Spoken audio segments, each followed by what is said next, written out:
ओसरा पर बैठल रहे झाइरो के केसरे छौड़ा लो भाई गेले देखी के फेसरे छौड़ा लो भाई गेले देखी के फेसरे ओसरा पर बैठल रहे झाइरो के केसरे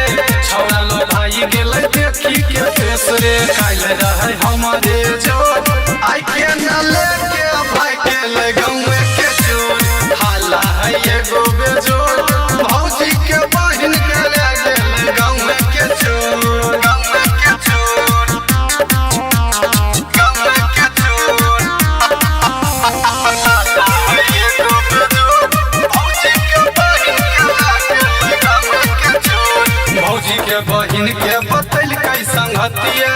सुन के रोहित के लाई गेल गतिया सुन के रोहित के लाई गेल गतिया भौजी के बहिन के बतैल कई संगतिया